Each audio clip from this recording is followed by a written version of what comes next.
Nah, tanpa saya tanya, ibunya cerita, Ustadz izin konsultasi, sebetulnya ini saya adopsi. Karena dulu kami mencoba menyelamatkan, saya bekerja sama dengan kawan saya yang public figure juga perempuan, menyelamatkan 2 anak kembar dari perilaku orang tua yang ayahnya pencuri, ibunya suka mabuk. Jadi begitu sedang mengandung, ibunya masih minum minuman yang diharamkan itu. Maka itu berpengaruh kepada janinnya, lahir ia. Nah, mengeluarkan itu nggak mudah tuh, karena sudah menjadi daging.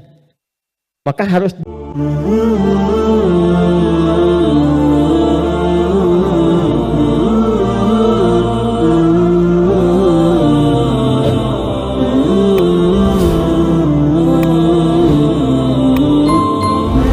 wabarakatuh.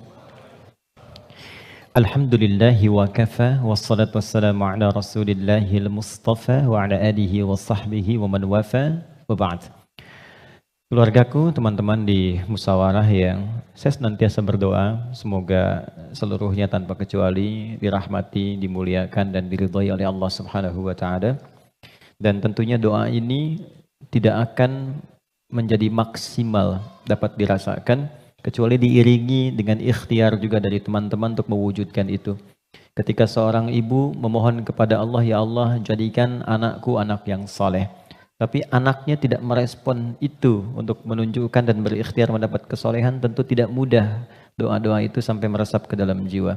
Karena itu sekali lagi mudah-mudahan apa yang seringkali kami mohonkan kepada Allah Subhanahu wa taala ada kekuatan dan keyakinan dari teman-teman juga untuk menjemputnya sehingga menjadikan kehidupan dan ranah yang kita pijak dalam pekerjaan profesi apapun menjadi bernilai dan membahagiakan baik di dunia ataupun di akhirat. Baiklah, hari ini kita belajar sesuatu yang sangat penting sekali. Dan ini bila mampu kita olah dengan baik akan menghadirkan puncak kebahagiaan tertinggi. Dan seringkali masalah yang dirasakan oleh setiap orang sumbernya atau puncaknya dari titik ini.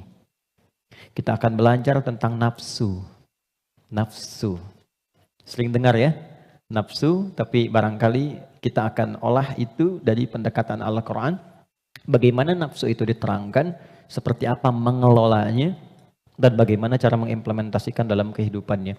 Kita bagi dalam 2 sesi, barangkali nanti kita akan ada pemaparan dan kita diskusi untuk mendalami apa yang mungkin kita bisa diskusikan. Bismillahirrahmanirrahim.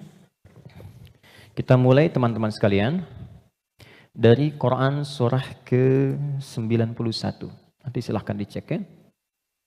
Quran surah 91 itu Asy-Syams. Asy-Syams.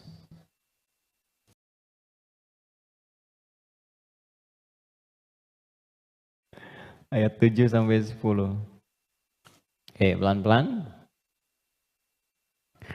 Wa nafsin wa ma sawwaha fa'alhamaha fujuraha wa taqwaha. Ini butuh fokus agak dalam karena memang pembahasannya cukup detil, tapi saya berusaha menyederhanakan yang mampu bisa kita pahami. Wa nafsi wa ma sawwaha, dan demi nafas. Nafas diterjemahkan dengan jiwa. Wa ma sawwaha, yang telah dengan keagunganku aku sempurnakan penciptaan dan fungsinya. Fa'alhamaha fujuraha wa taqwaha. Maka demi menyempurnakan fungsi nafas ini, ditanamkanlah 2 potensi. Dan ini yang akan mengendalikan semua perilaku kita dari ujung kepala sampai ujung kaki. Kuncinya ada di sini. Apakah pandangan ini akan baik atau mengarah kepada yang kurang elok? Perintahnya ada di sini. Baik, demikian seterusnya. Fa'alhamaha fujuraha, ini fujur, wa taqwaha, ini taqwa. Qad aflaha man zakkaha. Setiap orang yang mampu menjadikan kendali hidupnya bersumber dari potensi takwanya, maka seluruh perilaku hidupnya dari ujung kepala sampai ujung kaki akan mengantarkan ia pada kesuksesan dan kebahagiaan dari semua aspek kegiatan yang ia lakukan dalam hidup. Ini jaminan dari Allah. Jadi apapun yang Anda lakukan, Anda kerjakan, pekerjaan apapun yang sekarang sedang diikhtiarkan, itu akan cenderung terdorong mendekat kepada kebahagiaan dan kesuksesan jika patokan dalam mengendalikan itu semua bermuara dari sini. Wa qad khaba man dassaha, tapi bila yang digunakan sebagai acuannya adalah yang fujur, maka ini akan cenderung mengantarkan pada nestapa kehidupan. Tingkat yang paling rendah, khaba itu tingkat yang paling rendah. Mendapatkan celaan, hinaan, cacian, macam-macam, bahkan sebelum berpulang. Ya, yang tidak paling menyenangkan itu hidupnya dicela, wafat dicaci, pulang ke akhirat disiksa. Dan itu yang tidak paling mengenakan dalam kehidupan. Nah sekarang dari satu surah ini, dari ayat 7 sampai 10, kita ingin dalami lebih kuat. Dan pendalaman ini menuntut kita untuk lebih fokus karena ini kaitan dengan diri kita sendiri. Apa itu nafas? Itu dulu. Nafas itu apa? Jiwa itu apa? Tempatnya di mana? Seperti apa yang kita rasakan pengaruhnya dalam hidup? Kita pindah dulu ke Quran surah 15 Al-Hijr ayat 28 sampai dengan ayat 30. Quran surah 15 ayat 28 sampai 30. Pelan-pelan. Wa idh qala rabbuka lil malaikati inni khaliqum basyara. Dan ingat, kalau ada idh itu maknanya 3. Ingat, pahami, renungkan. Jadi kalau kita membaca Quran dibuka dengan idh, diingatkan kita oleh Allah, ingat ya. Pahami apa yang akan kau baca ini, lalu renungkan itu pada dirimu yang paling dalam. Wa idh qala rabbuka lil malaikati, pahami, ingat, renungkan. Ketika Allah berfirman pada malaikat, inni khaliqun basyara, aku akan mencipta makhluk baru yang bukan malaikat, yang bukan jin.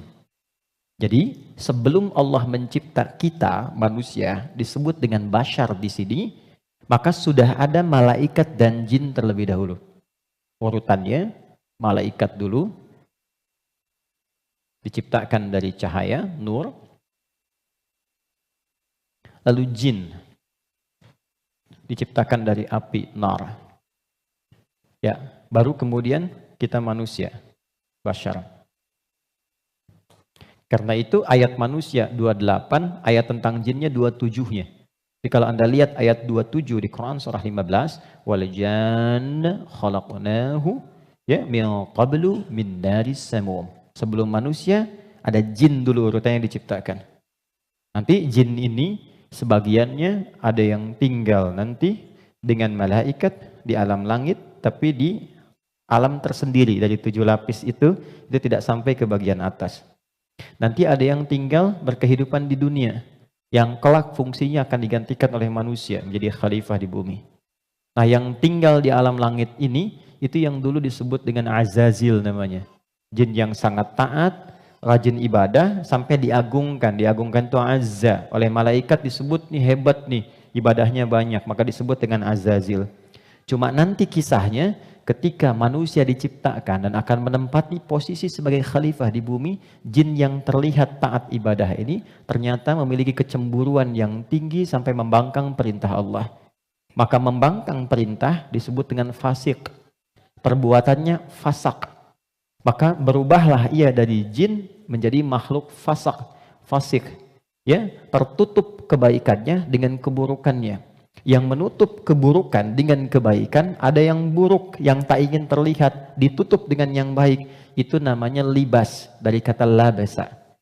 Tapi kalau yang baik sudah bagus, ibadah, jujur baik, ditutup dengan keburukan karena sombong misalnya, maka itu namanya dari kata balasa, makhluk yang tertutupnya disebut iblis. Maka dari situ dia menjadi iblis. Di situ ada di Quran surah ke-18 ayat ke-50. Quran surah 18 ayat 50. Wa idh qulna lil malaikati isjudu li Adama fasajadu illa iblis kana minal jinni fa fasaqa an amri rabbi. Jadi iblis ini asalnya dari kalangan jin yang tadinya taat tapi tertutup oleh kesombongannya untuk memenuhi perintah Allah, dia tolak karena sombong. Ada di mana? Al-Baqarah ayat 34 dengan kalimat yang sama tapi inti yang beda. Wa idh qulna lil malaikati isjudu li Adama fasajadu illa iblis aba, dia enggak mau sujud, wastakbar karena sombong. Ya.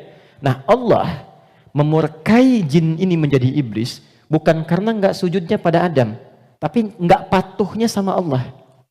Urusan jin sama Adam itu terkait jin dan Adamnya, tapi ketika tidak mematuhi Allah, maka hilang sifat ubudiyahnya. Maka marahnya Allah kepada jin jadi iblis ini bukan karena Adamnya, karena enggak patuhnya pada Allah. Itu ada di Quran surah ke-7 ayat 11 sampai 12. Qala ma mana'aka alla tasjuda id amartuk.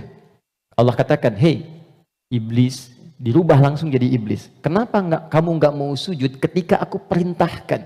Jadi yang penting itu perintahnya, bukan karena sujudnya. Kita diminta sholat itu, sholat bukan karena sholatnya, bukan karena sujud rukunya, karena Allah yang perintahkan. Karena kita mengaku beriman, buktikan kita patuh pada Allah. Maka kepatuhan itu wujudnya lewat sholat. Makanya ketika seseorang yang mengaku beriman tidak sholat, itu sama dengan tidak mematuhi Allah. Itu prinsip dasarnya. Baik, kembalikan ke sini. Secara singkat, simpan saja dulu malaikat, simpan jinnya dulu, abaikan iblisnya. Kita fokus ke sini dulu. Maka diciptalah setelah itu manusia, disebut dengan Bashar. Tolong fokus ke sini. Bashar adalah satu dari 5 nama manusia yang disebutkan dalam Al-Quran.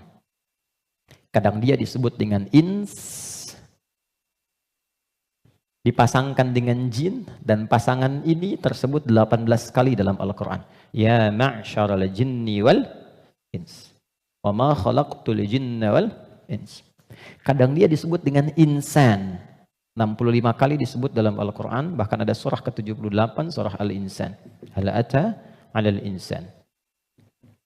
Kadang disebut dengan Bani Adam, 7 kali disebut dalam Al-Quran, ya Bani Adam, untuk menunjukkan keturunan.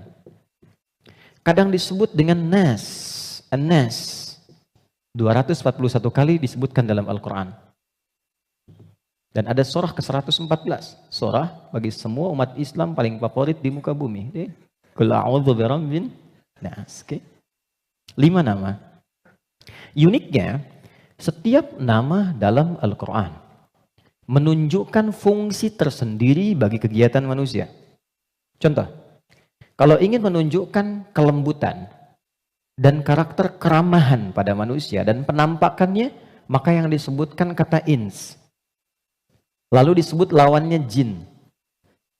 Jin disebut jin karena tersembunyi, nggak nampak. Lawannya ins nampak.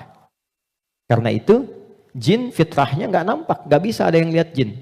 Ingat ini ya, kalau ada yang mengatakan saya bisa melihat jin, hanya jin yang mampu melihat jin, maka orang itu sedang kemasukan jin. Ingat itu, ya. Maka sifat jin itu nggak bisa dilihat oleh manusia, tersembunyi. Makanya kalau ada jin melakukan penampakan, itu jin sedang punya masalah. Ya. Karena keluar dari fitrah. Apalagi manusia-manusia yang sedang cari-cari penampakan jin. Hati-hati ya. Oke. Sebaliknya, jin tersembunyi, manusia nampak.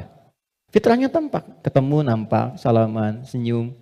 Jadi kalau ada manusia yang suka sembunyi-sembunyi, suami pulang ke rumah sembunyi-sembunyi. Ada pintu depan, dia naik lewat jendela. Dia buka WA istri, ambil handphone suami, sembunyi-sembunyi. Cek dan sebagainya. Ini menunjukkan bahwa suami itu sedang bukan menjadi jin, sedang ada masalah. Gampangnya begitu. Biasanya papasan enak, sekarang cari jalan lain. Itu pasti sedang punya masalah. Itu fitrah. Ya. Yang kedua, jin kasar. Karena itu disebut jin. Manusia lembut. Karena itu tampilan karakternya selalu lahir sifat kasar. Gak ada orang misalnya, maaf, kemasukan jin jadi lembut, gak ada.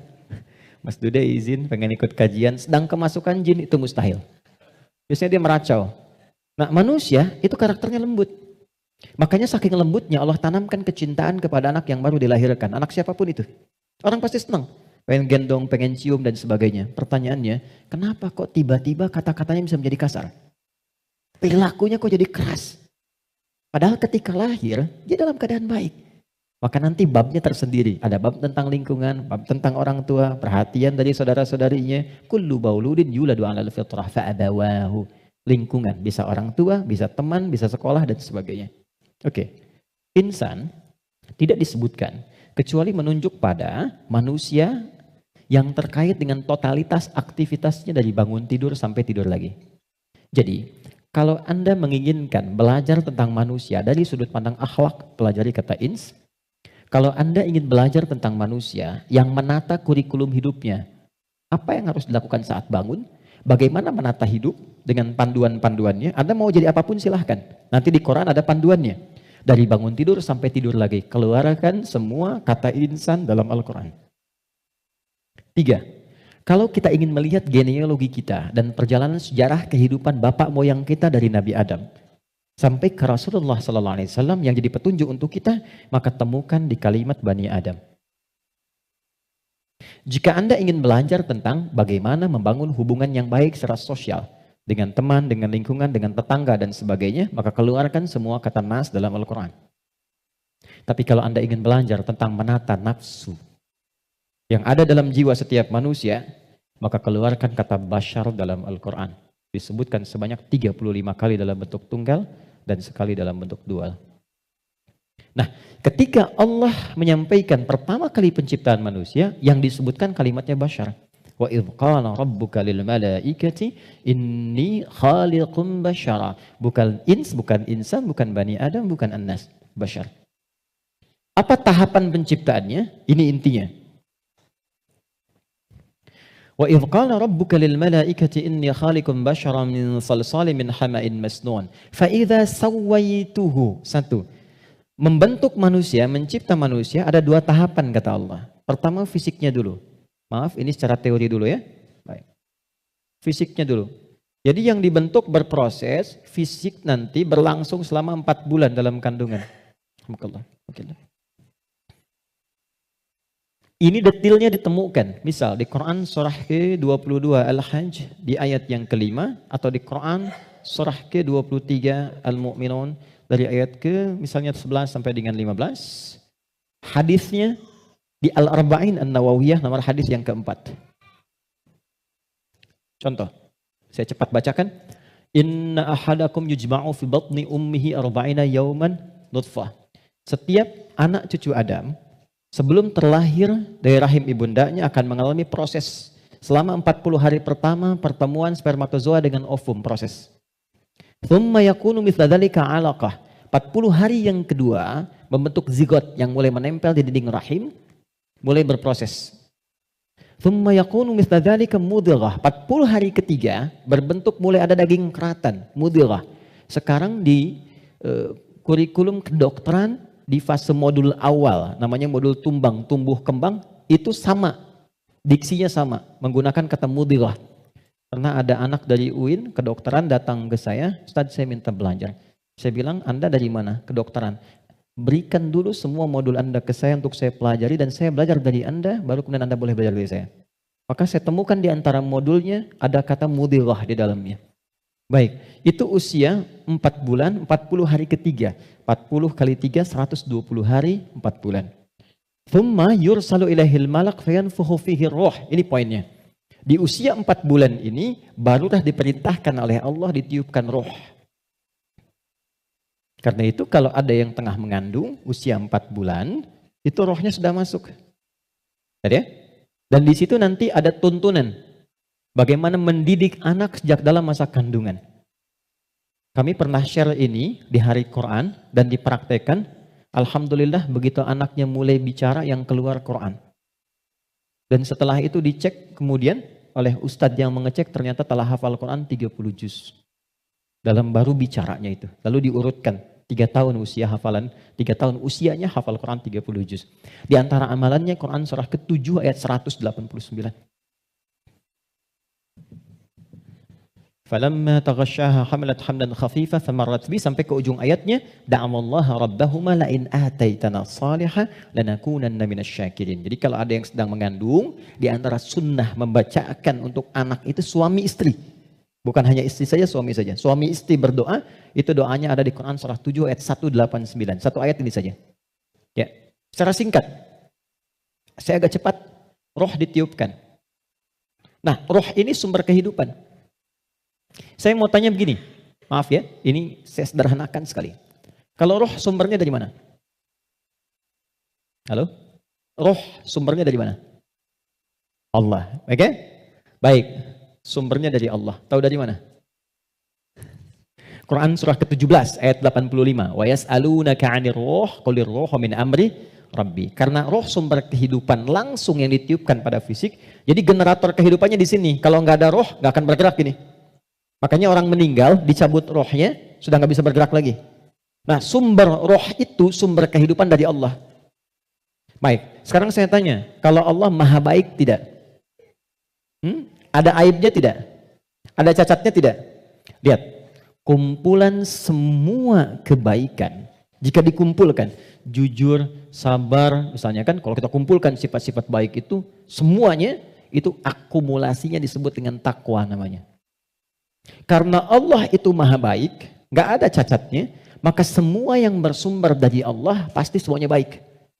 Dan membawa sifat-sifat kebaikan. Perhatikan, fokus. Roh ini ketika ditiupkan, masuk ke dalam fisik manusia usia 4 bulan, dia membawa sumber-sumber kebaikan. Karena datangnya langsung dari Allah, diperintahkan masuk, maka membawa akumulasi kebaikan. Maka selain roh ini masuk ke dalam fisik, dia juga membawa potensi-potensi kebaikan yang disebut dengan takwa. Ini fa'alhamaha fujuraha takwa. Pelan-pelan. Kalau fisik ini langsung dari Allah atau ada proses dulu? Terbayang nggak maksudnya? Kalau roh itu kan langsung kan? Allah firmankan, masuk kan? Kalau fisik langsung tercipta ada proses dulu? Proses. Tadi kan sampai 4 bulan demikian. Sebelumnya ada proses dan sebagainya. Proses kan? Karena proses didahului dengan ikhtiar, maka tidak sama sifatnya dengan takwa. Dia membawa sifat bawaan disebut dengan fujur. Sekarang perhatikan, saya ilustrasikan. Bismillah. Ini ada gelas. Oke, kosong ya.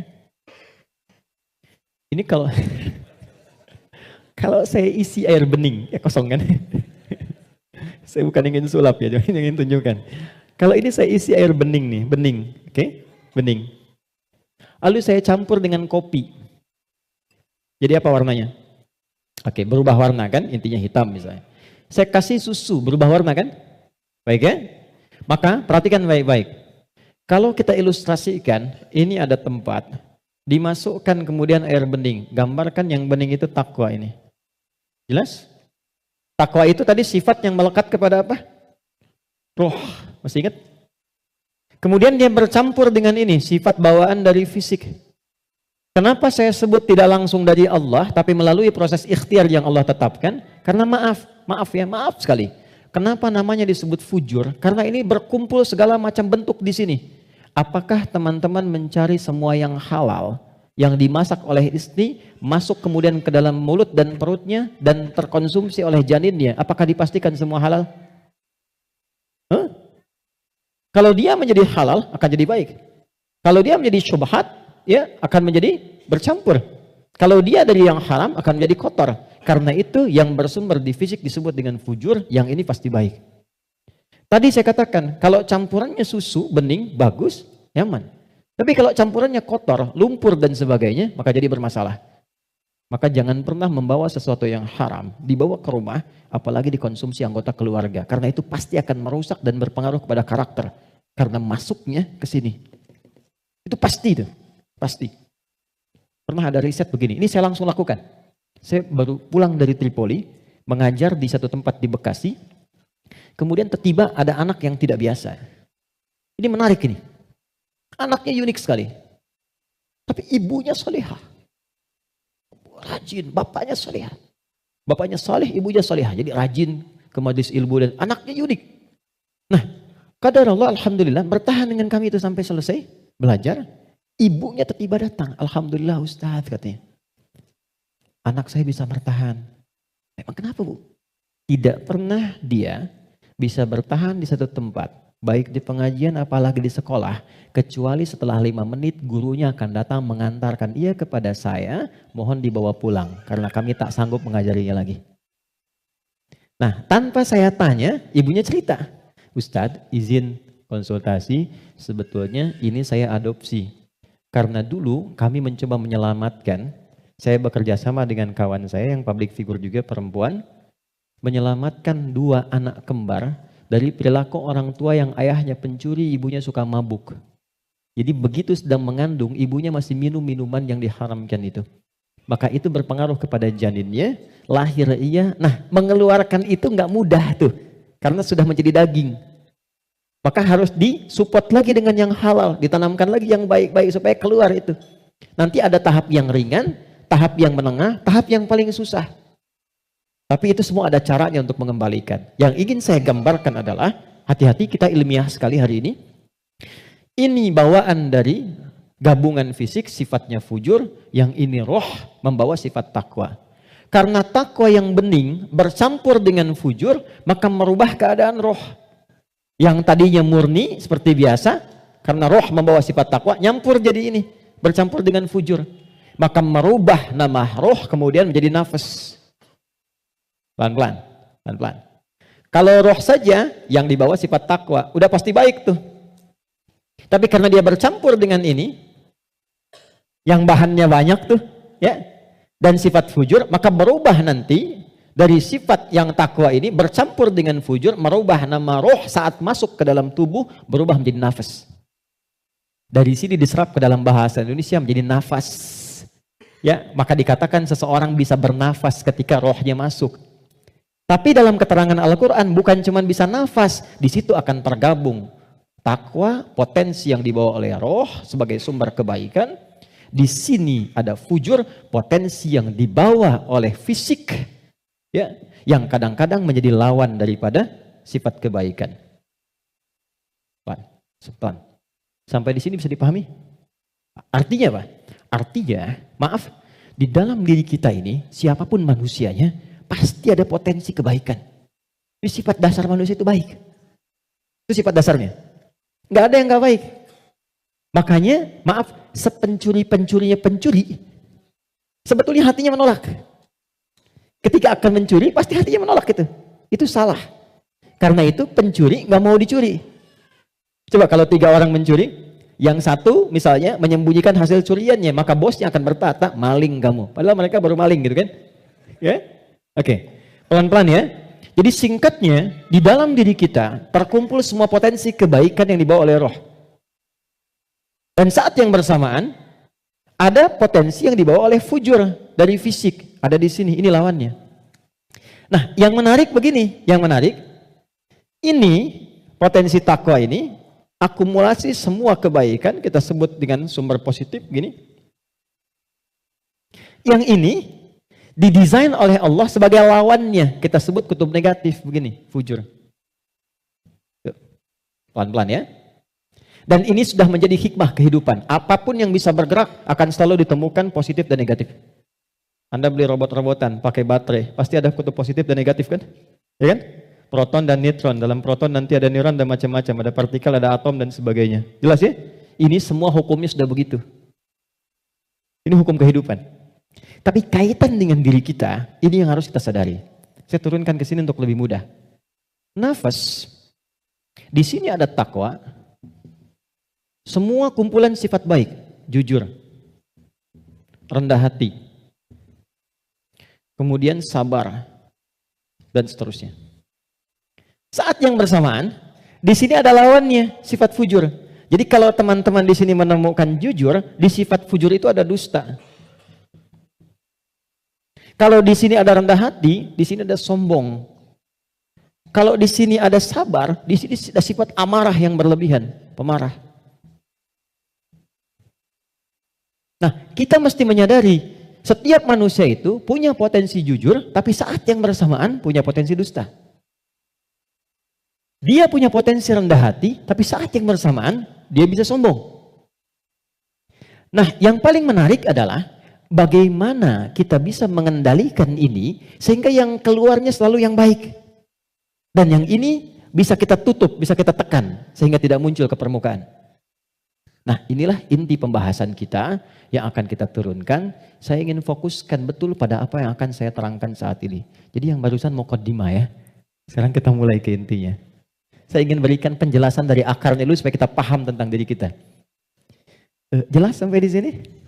Halo? Jelas ya? Oke. Yuk kita lihat. Kembali ke Quran surah Asy-Syams ayat 7 sampai 10. Wa nafsin wa ma sawwaha, dan demi jiwa nafas yang telah aku sempurnakan, kata Allah penciptaannya. Fa'alhamaha fujuraha wa taqwaha. Maka diilhamkan pada nafas ini ada dua yang seakan berlawanan, yaitu fujur dengan bawaan ini dan takwa sifat baik. Sekarang lihat rumusnya. Qad aflaha man zakkaha. Qad, saya berikan gramatikal bahasa Arabnya dulu. Qad harfut tahqiqin wa taukidin. Huruf tahqiq yang menjamin sesuatu, taukid yang menegaskan satu hukum. Cara menerjemahkannya, qad aflaha, aku jamin, kata Allah, dan aku tegaskan. Orang yang mampu menata zakat, menata nafasnya dengan baik, maka hidupnya akan cenderung sukses dan bahagia, apapun pekerjaannya. Baik, kalau Anda buka terjemahan, zakat itu diterjemahkan dengan menyucikannya. Qad aflaha man zakkaha. Ini kuncinya. Jadi kalau kita ingin menata qalbu, menata nafas, maka caranya dengan zakat. Zakat menyuci. Saya tanya ke akhwat ya, teman-teman. Kalau menyuci itu membuang bajunya atau kotorannya? Oke. Saya tanya ke teman-temannya ikhwan yang pria. Sekali lagi saya pastikan. Menyuci itu membuang bendanya atau menghilangkan kotorannya? Kotorannya. Baik. Sekarang saya tanya pada semuanya. Kalau tidak kotor, mungkin nggak dicuci? Huh? Halo? Kalau tidak kotor, mungkin nggak dicuci? Baik. Baik. Sekali lagi, yang ketiga, yang terakhir. Jadi adanya kotor itu untuk menunjukkan yang bersih atau untuk mengotori pakaiannya? Ayo, bingung sekalian nggak apa-apa. Manfaat kotor itu, kotor untuk menunjukkan yang bersih atau untuk mengotori pakaiannya? Bukan, yang mengotori itu andanya, gitu kan? Kotor itu diciptakan untuk mendapatkan bersihnya. Sebab kalau nggak ada kotor, nggak akan ketahuan bersihnya. Anda nggak mungkin nyuci kalau nggak ada kotoran, nggak ada kerjaan. Tapi supaya ketahuan itu bersih, ditampakkan yang kotornya. Kan harus ada pembanding. Dari mana taunya orang itu baik? Kalau ada yang buruknya, bisa dibandingkan. Tahu dari mana dia jujur? Kalau ada bohongnya. Tahu dari mana bersih? Kalau ada kotornya. Maksud saya, kotoran itu diciptakan bukan ingin mengotori pakaiannya, tapi ingin menghasilkan kebersihan di balik kotoran itu. Karena itu menyuci, itu membersihkan kotoran, bukan membuang bendanya. Tarik logika itu ke sini. Qad aflaha man zakkaha. Allah menciptakan sifat fujur bukan ingin menjadikan manusia itu terjebak dalam keburukan. Jadi jangan bertanya begini, kenapa Allah ciptakan sifat dusta? Kan saya nggak akan berdusta kalau begitu. Kenapa Allah ciptakan sifat sombong? Kan saya nggak akan sombong kalau begitu. Bukan, kata Allah, pada asalnya diciptakannya fujur dengan semua sifat ini adalah untuk menjadi katalis dalam bahasa kimia itu. Supaya dia bisa menstimulus supaya baiknya keluar. Sebab kalau nggak ada ini nggak akan muncul. Contoh, bisa nggak ada sabar kalau nggak ada marah? Antum pulang ke rumah, ketemu istri, tiba-tiba nyampe rumah, istri bilang, "Pak, sabar ya Pak, sabar," gitu. Padahal nggak ada hujan, nggak ada angin, nggak ada apa-apa. Kira-kira respon antum gimana? Sayang, kamu sehat? Kan? Nggak mungkin kan? Ada amarah, pim. Mau marah nih, sabar aja, sabar, nggak usah dibalas. Nah, kapan ada sabar kalau ada pemicunya? Kapan ditemukan jujur? Ketika ada dusta. Jadi dusta itu diciptakan bukan ingin menjadikan Anda sebagai pendusta, tapi sebagai katalis supaya jujurnya muncul.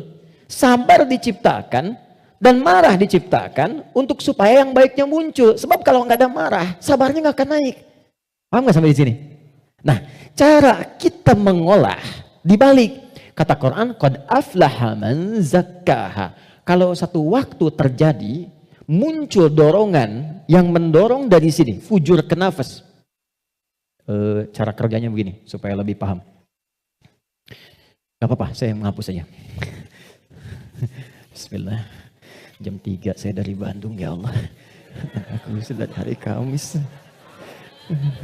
Saya nerangkan sendiri. Oh, kehormatan bagi saya Presiden Musyawarah. Enggak usah ini aja, supaya nggak ada beban. Jazakallah. Nggak apa, ini aja. Baik. Kasih banyak, jazakallah khair. Semoga dapat tambahan rahmat. Amin. Cukup. Ya, dipegang aja nanti kalau ada keperluan lagi. Okay. Gini teman-teman, saya mulai dari sini dulu. Ini agak mahal, tapi butuh fokus. Ini nafas. Nafas itu inti jiwa nih di sini. Kelihatan ya? Intinya di sini. Di dalam inti ini ada lagi turunan tadi. Saya kebawahkan dulu. Di takwa, semua sifat baik. Yang ini fujur. Ini lawannya. Nafas itu adanya di dalam kolbu. Kolbu begini. Yang sering kita terjemahkan dengan hati. Adanya di sini, kolbu. Kolbu adanya di sodrun. Nih, ini. Masih ingat teman-teman kalau sholat kan, Allahu Akbar tangannya di sini kan? Ini posisi tangan ini sodrun. Di dalam sodrun ada kolbu. Nih, ini ada sodrun. Semua apa yang kita lakukan, sumbernya dari sini. Misal, kita mau bicara nih, kalau yang keluar baik, itu ini yang perintahkan dari sini. Ke sini, ke kolbu, ke sodrun, keluar, ditembuskan langsung ke akal, kita keluarkan sepersekian detik. Kalau yang keluar, yang buruk, sumbernya dari sini. Jelas? Nah, saya ingin katakan dulu sebentar. Setan sudah meminta kepada Allah, sejak Adam diturunkan, supaya diberi kewenangan untuk menggoda yang ini. Itu nanti ada di surah An-Nisa di ayat yang ke-118. Dari ayat 116 sampai 118. La'anahullah wa qala la'attakhidanna min ibadika nasiban mafruḍa. Ketika dia dilaknat oleh Allah, dia berkata, ya Allah izinkan aku menggoda satu bagian dari manusia. Maksudnya yang ini. Di sini sumber keburukan nih. Dalam bahasa Arab, buruk itu disebut dengan su namanya. Su, gini. Pelan-pelan. Nah, setan menggoda, memprovokasi dengan halus. Memprovokasi dengan halus itu bahasa Arabnya waswas. Waswasa yuwaswisu. Halus sekali. Dia masuk lewat sini. Sodrun. Jamaknya sudur. Jamak dari sodrun sudur. Karena manusianya banyak. Di Quran surah ke-114. Alladzi yuwaswisu fi sudurin nas. Dia menggoda ke sini, ke kolbu, ke sini. Alih-alih bicara yang baik, dia katakan keluarkan yang kasar. Tak sadar keluar. Begitu keluar bentuknya dalam bentuk perbuatan, maka keluar namanya su, kata-kata yang kotor. Kata-kata su. Karena ini melewati nafas, nih, kan dari nafas nih. Tidak dilihat fujurnya, yang dilihat nafasnya. Oh, ternyata nafasnya itu memerintahkan kepada su. Nafas ketemu su, disebutlah nafsu.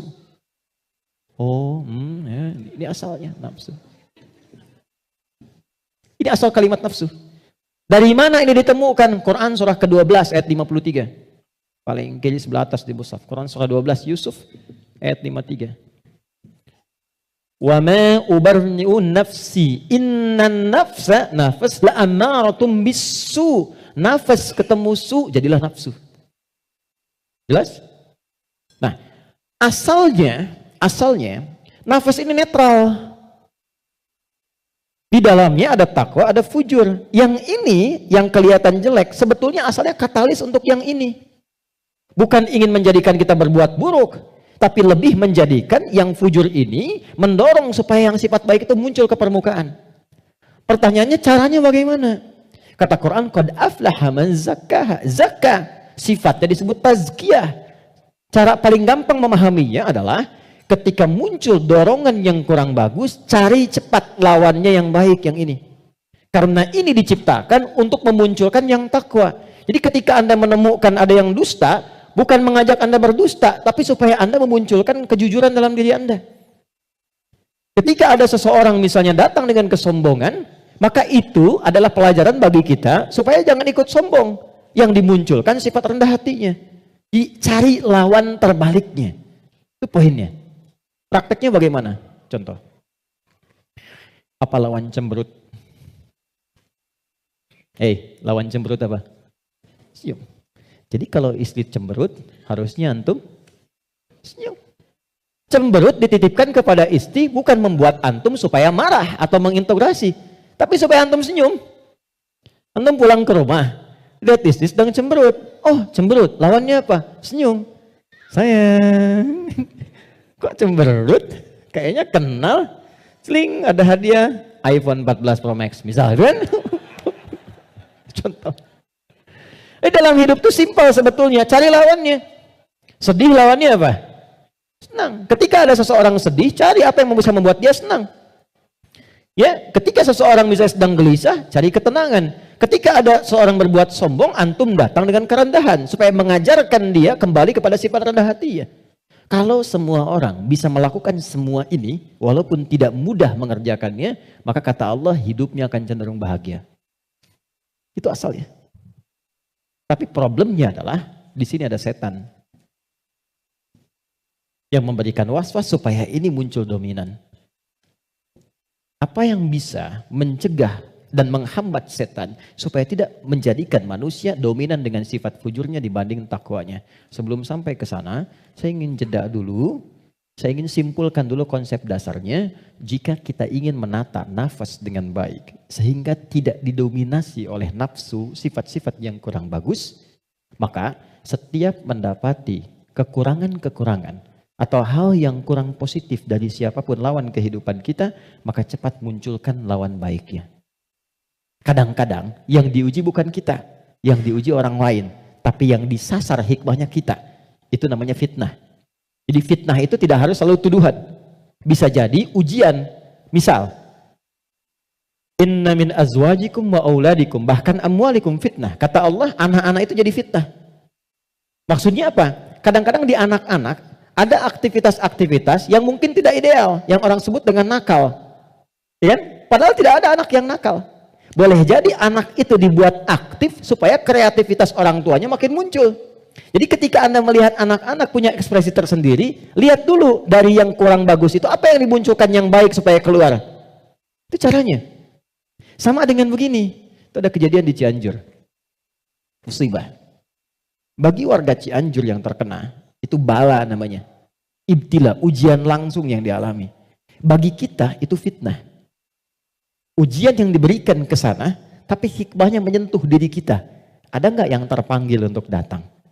Betul nggak orang beriman saling merasakan? Betul nggak titipan harta itu benar-benar untuk berbagi dan sebagainya? Maka diberikan ujiannya di sana. Mungkin yang wafat di sana masuk kategori syahid akhirat. Karena di antara syahid itu kan tertimpa bebangunan, meninggal dia syahid. Kita wafat bagaimana? Maka disentuh untuk datang. Kami ke sana bangun posko, lihat teman-teman, maaf ya, ini pelajaran besar ya. Mohon kalau kurang berkenan, mohon saya dimaafkan dengan kalimat ini. Demi Allah saya katakan, rumah yang mewah sampai yang biasa hancur. Dan yang paling menarik bukan itu. Yang paling menarik hati kita untuk merenungkan.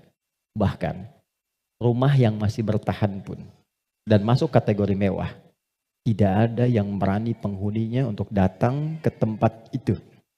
Dia lebih memilih mengungsi atau tinggal di tenda-tenda yang bahkan jauh dari kata layak. Pertanyaan saya, jadi yang selama ini dikumpulkan kerja keras siang dan malam, jadilah sesuatu yang mewah itu, kendaraan yang hebat itu, lalu untuk apa kalau tidak digunakan dan dinikmati ketika Allah memudah membalik itu dalam sepersekian detik? Maka saya ingin katakan pada teman-teman, jangan sampai terjadi dalam satu masa, dalam satu waktu, sudah kerja, lelah, capek dan sebagainya, tapi karena hubungan yang jauh dari Allah, atau karena sebab tertentu, justru berbalik nikmat itu menjadi sesuatu yang bahkan tidak bisa dinikmati secara langsung. Itu pesan pertama. Tapi jangan disimpulkan bahwa di sana ada maksiat dan sebagainya, tidak ke situ arahnya. Boleh jadi mereka ditetapkan oleh Allah untuk mendapatkan kemuliaan karena datang keluarga-keluarga besar membawa sesuatu yang bahkan belum pernah mereka lihat sebelumnya. Yang gak pernah menemukan makanan-makanan yang mungkin menurut kita enak dan layak. Yang merasakan perhatian, merasakan bantuan-bantuan, kenal saudaranya. Yang gak ada masjid, dibangunkan masjid lagi. Yang wafatnya syahid, kita siapa? Dan bagaimana cara kita kembali kepada Allah Subhanahu wa Ta'ala? Nah, itu fitnah. Ujiannya di sana yang merespon kita di sini. Terkadang adanya pada tetangga kita. Tetangga yang sakit dibuat sakit bukan karena ingin menjadikan dia sakit. Boleh jadi Allah ingin menguji Anda sebagai tetangganya, sikapnya bagaimana. Itu cara melihatnya. Tetangga Anda ada kekurangan, mudah bagi Allah menjadikan dia kaya. Tapi Allah titipkan kepada Anda tetangganya supaya Anda merespon harta yang Allah titipkan untuk berbagi. Contoh lain, Anda sudah ke masjid. Anda punya tetangga, belum mau ke masjid. Dijadikan ia menjadi tetangga Anda, bukan untuk Anda caci, atau Anda katakan, tuh saya punya tetangga, gak pernah ke masjid. Bukan. Boleh jadi Anda ditempatkan di situ, sehingga mendapat bagian dari dakwah untuk mendoakan dia supaya ke masjid. Ada orang bertanya, saya tanya begini, satu jamaah, apa hukumnya ada tetangga masjid, tinggal di samping masjid, 5 meter jaraknya dari masjid, bahkan toa masjid menghadap ke rumahnya begini. Tapi dia belum mau ke masjid. Oh, jawabannya beragam. Dosa Ustadz, haram Ustadz. Ada yang bilang bakar rumahnya. Hukumnya ajak dia ke masjid. Hukumnya ajak dia ke masjid. Ini sederhana, tipis bahasannya. Tapi kalau kita praktekkan dalam kehidupan di rumah tangga, suami dengan istri, dengan anak, anak dengan ayah, dengan ibu, ini dibawa. Kita datang ke ibu sedang cemberut, buat beliau tersenyum. Lihat pasangan sedang gelisah, buat dia lebih tenang. Lihat anak sedang menangis, buat dia tertawa. Nabi SAW kedatangan seseorang menyampaikan, ya Rasulullah, si fulan berjuang fi sabilillah, ikut ke medan perang, tapi ibunya menangis. Dipanggil oleh Nabi, anak itu katakan, irja, pulang kamu, bikin ibumu tertawa seperti engkau membuatnya telah menangis. Ini konsepnya. Sederhana, tapi kalau kita bisa mengendalikan itu dalam kehidupan, maka kebahagiaan akan nampak di depan mata. Setidaknya itu kata Al-Quran. Oke, saya berhenti sejenak, kita dialog dulu. Nanti setelah itu saya akan sempurnakan tentang provokasi setan dan bagaimana mencegahnya. Ada yang mau ditanyakan? Saya perkenankan. Halo, kenapa menjadi diam begini? Ada yang mau bertanya? Atau saya teruskan dulu? Setelah itu baru kita bebas berdiskusi? Baik ya? Baik. Tidak mudah untuk dilakukan, sikap seperti itu, mudah disampaikan tapi tidak mudah dikatakan. Sama ustadz juga begitu. Sama saja, godaannya sama, mau ustadz mau bukan sama. Makanya jarang ada ustadz ceramah bawa istrinya. Baik. Ini live gak ya? Oke, aman ya. Baik, saya kembalikan di sini. Kenapa? Karena sama, ada setannya. Ini poinnya. Ada setannya. Ini yang sudah berjanji kepada Allah, berkomitmen maksudnya. Pokoknya selama manusia hidup, siapapun itu, dan apapun statusnya, dia pasti memberikan waswas, menggoda lewat sini. Supaya ini ditekan. Ya, supaya takwanya ditekan, yang naik yang ini, yang buruk-buruknya. Maka bagaimana cara mencegah godaan-godaan setan itu, sehingga kita manusia tidak terbawa dalam nuansa provokasi setan, sehingga bertransformasi dari pribadi yang lembut, ini berubah menjadi pribadi yang kasar, yang kotor tindakannya dan sebagainya. Maka yang pertama kata Al-Quran, teruskan ayatnya, waqad khaba man dassaha. Ingat ya, kalau sifat fujur itu diperturutkan, diikuti, dusta diikuti, sombong diikuti, jadi perilaku jadi sombong. Belum apa-apa, sudah mulai pamer, sudah macam-macam dan sebagainya. Perhatikan. Khab. Pikirkan dulu kata Allah kalau mau sombong. Pikirkan kalau ingin dusta. Pikirkan kalau ingin berbuat hal-hal yang buruk. Khab. Muaranya, ujungnya pasti kehinaan. Ini. Jadi sebelum berbuat sesuatu yang menyimpang, kalau Anda ingin berkata kotor, pikirkan dulu. Karena ketika itu keluar, Anda akan terhina, kata Allah. Anda akan terhina. Kalau bukan ada yang di hadapan, orang lain yang akan tergerak untuk menghinakan itu. Karena itu tidak sedikit orang yang mengeluarkan kata-kata kotor dalam kehidupan terekspos kemudian bukankah dirinya menjadi rendah. Mau sombong, bagi dirinya mungkin hanya ingin menampilkan kerja keras saja. Tapi ketika ditampilkan dalam bentuk sombong, diikuti provokasi ini, maka apa yang terjadi? Khab. Kata Allah, ujung-ujungnya pasti ini, terhina hidupnya. Entah itu mendapatkan celaan, entah itu mendapatkan cacian. Jadi semua bentuk keburukan yang dialami oleh manusia itu kembali kepada perilakunya. Dan pada akhirnya adalah mengikuti bisikan-bisikan yang disampaikan oleh setan. Jadi yang pertama kali, kalau terfikir sesuatu yang buruk, langsung kata Allah pikirkan. Maaf ya, hei jangan kerjakan. Kalau tidak, kamu akan terhina di ujung. Maaf sekali lagi, maaf. Seseorang ketika berbuat korupsi misalnya, dia merasakan akan mendapatkan sesuatu yang besar. Tapi Quran menasihati jangan lakukan. Karena kamu akan terhina. Betapa itu terbukti ketika dia diketahui. Entah itu KPK, kejaksaan atau polisi menangkap dan seterusnya. Perhatikan, apa hukuman yang didapatkan dalam kehidupan sosialnya? Cacian, makian, celaan. Dan yang paling dahsyat, bukan hanya orang yang melakukan, sampai anaknya dapat bagiannya. Padahal tidak pernah mengerjakannya. Keluarganya mendapatkan bagiannya, padahal tidak pernah melakukannya. Karena itu, masuk kepada yang kedua. Nahnu narzuqukum wa iyyahum, atau nahnu narzuquhum wa iyyakum. Ada dua ayat. Kaidah-kaidah perilaku dan rizki ada yang terwariskan. Yang kedua kata Allah, kalau kamu merasa bisa menanggung kehinaan pada dirimu, pikirkan keluargamu. Contoh, Anda mengatakan saya belum menikah Ustadz, tapi Anda kan punya ayah, punya ibu.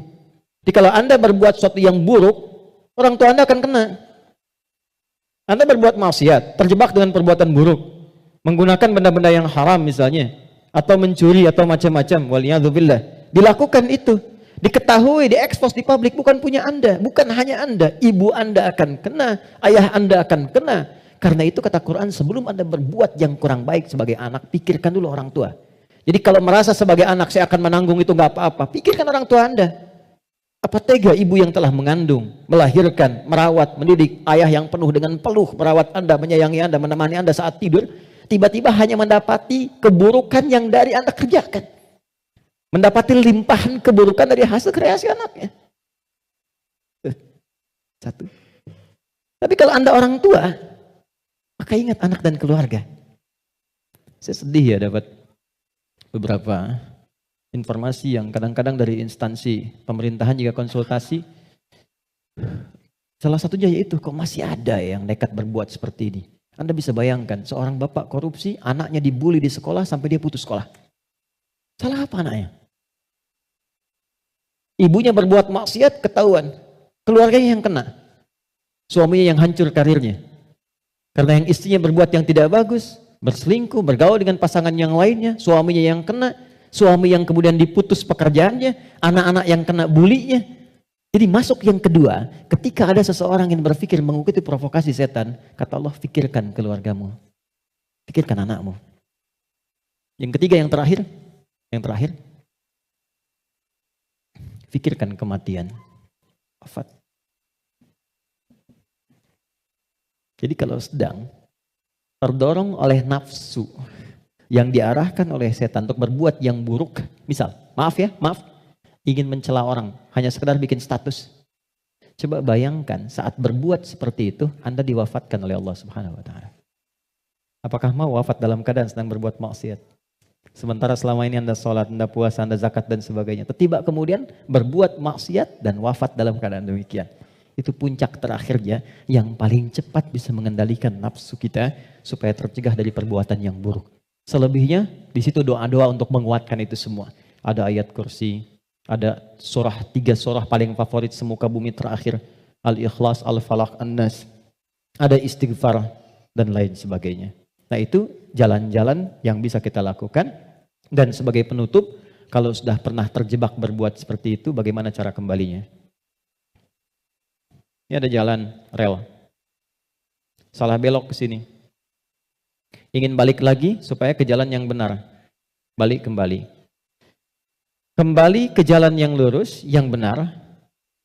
Untuk menempuh jalan yang lebih baik, dalam bahasa Arab disebut dengan taba, sifatnya disebut dengan taubat. maka muncullah ayat taubat. Quran surah keempat ayat 17. Quran surah keempat ayat 17. Saya berhenti dan berakhir di sini. Ada? Innamat taubatu 'ala Allahi lilladzina ya'maluna as-su'a bijahalatin thumma yatubuna min qarib. Masih ingat teman-teman? Kalau perbuatan dari nafsu jadi wujud perbuatan, maka disebut apa namanya? Perbuatannya disebut apa? Masih ingat gak? Oh, kalau lupa suka gak ingat tuh. Su, masih ingat kan? Su kan? Oke. Sekarang di ayat itu, innamat taubatu 'ala Allahi lilladzina ya'maluna as-su'. Kata Allah, kalau ada yang pernah terjebak berbuat buruk dalam hidup, kata-katanya keluar kotor, tindakannya nggak bagus, hartanya didapatkan dari jalan yang tidak baik misalnya, terus dia ingin merubah itu, dia merasa saya diprovokasi oleh setan, terjebak oleh nafsu, pengen berubah, pengen menghilangkan itu semua, maka apa yang harus dilakukan? Tsumma yatubuna min qarib. Ini yang indah nih, bab ini yang paling penting, mohon fokus baik-baik. Ini yang paling penting dan ini yang paling dahsyat yang bisa kita dapati saat ini.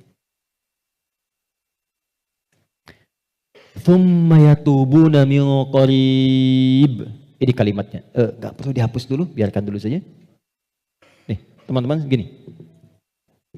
Kemudian saat dia sadar itu salah, dia bergegas ingin segera memperbaiki.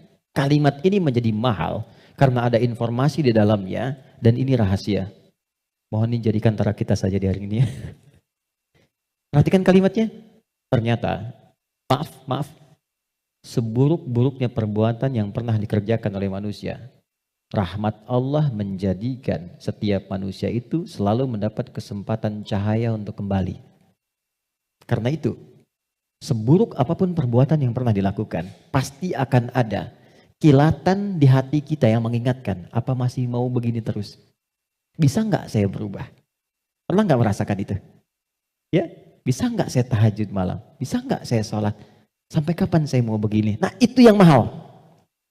Kadang-kadang datangnya lewat renungan, kadang-kadang datangnya lewat pandangan. Misal Anda pulang dari pekerjaan, kok tiba-tiba Anda lewat ke depan masjid yang banyak orang sedang menunaikan sholat. Tiba-tiba Anda lewat ke pesantren yang anak-anak kecil sudah bawa mushaf, pengen menghafal.